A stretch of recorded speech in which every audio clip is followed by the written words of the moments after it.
All right, dive into that in a minute. Right now, I want to go to the border. Data from U.S. Customs and Border Protection shows there were over 177,000 apprehensions at the border in April alone. That is more than we saw in March. Numbers we haven't seen in over 25 years. Joining us now to talk about all of this, retired captain for the Texas Department of Public Safety, Jason Jones.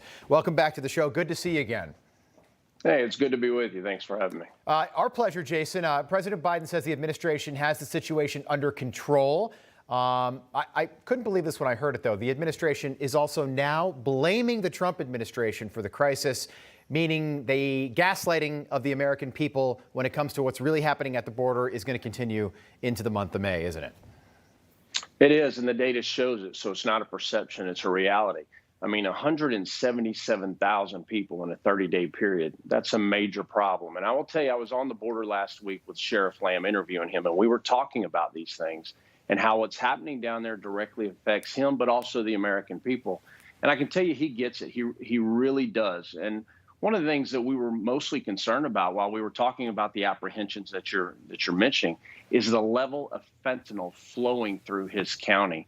I mean, they're seizing some record numbers right now. And he took us to an actual debris field where Sinaloa cartel operatives were literally bringing in massive amounts of fentanyl, heroin, and meth, then dropping all of their camouflage clothing, being picked up and then taken to Phoenix and other areas so that those drugs could get throughout the country. Well, I want to talk to you about the refugee cap. That was just raised to over 62,000. But first, why don't we play? I have a soundbite from you with the sheriff talking about that drug problem along the border, which I think it's underreported, but this affects everyone in every town in America because it can take less than a day for drugs to go from illegally crossing the border to Main Street America. Take a listen. There's been murders down there. They've killed ranchers. They steal your vehicles. I have a lady who just messaged me. There are dairy farmers right up the road here. And she said, we can't even leave our 16-year-old daughter to watch our kids at night because we're afraid of all the people that keep coming into the carport and jiggling the door handles and the kid on the dairy. These are real Americans that are concerned. Yeah, Jason, you hit the nail on the head there. I'm a parent as well. That's terrifying to hear. And these are American people that are dealing with this.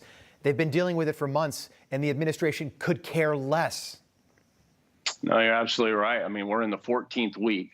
We've yet to see anyone from the administration go to the border and really have an open discussion with the Texas governor or the Arizona governor about what's happening and how they're affected. I mean, you're hearing it from the sheriff right there, how his citizens are being affected. But I'll tell you, too, he gets it. He gets that it's getting past him. He gets that this problem is going to affect every city and every community, and it is. I mean, we've had 88,000 overdose deaths from August of 2020 to May or August of 2019 in a year's time. That's record-setting numbers. So where are we going to be next year as a result of what's crossing now? He gets it, and that's why we went out there to meet with him. All right, this was a head-scratcher yesterday, and I just wanted to get your opinion. The president announcing that he would raise the refugee cap limit to 62,500. Right now it's at 15,000. My question is, if you're a migrant down in Central America or Mexico or some other country and you're thinking about coming to the southern border, isn't this just more incentive to come? It is. I mean, perception drives migration. And when you're down there on the border and you're talking to those folks that are crossing, you ask them, why are you here? They'll tell you the reason we're coming is because they believe that if they come, they will make it. So when you hear this information coming out of the White House publicly, they are listening intently. And that's why you're seeing the numbers increase from even last month that we're already at 172,000 apprehensions. Yeah. I mean, I'll just be frank with you. I've never seen it like this. And I've been working this border for a very long time. I mean, I was stationed there in El Paso, Laredo, and Brownsville.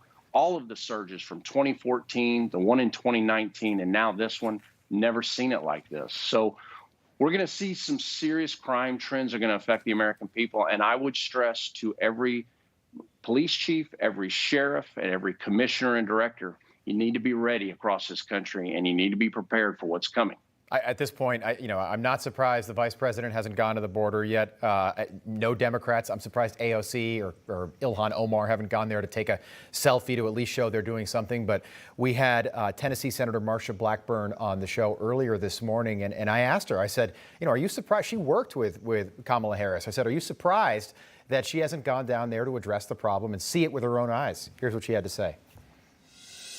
All they need to do is go down there, Yeah. and they will see for themselves. Right. And the vice president should be down there and see for herself Right. what is happening. You know, go out with some of the sheriffs and the Border Patrol on their rounds and take a look at what is there, what is happening. It's a humanitarian crisis. It is indeed a national security crisis. Jason, you know, the administration is claiming that they inherited a broken system from former President Donald Trump. This was not a problem on his last day in office, which was January 20th. That's true, but the data shows that. So it's not a perception. All you have to do is go to the CBP website and you can see the data month after month leading up to the Biden administration before that skyrocketed in apprehensions at the southwest border.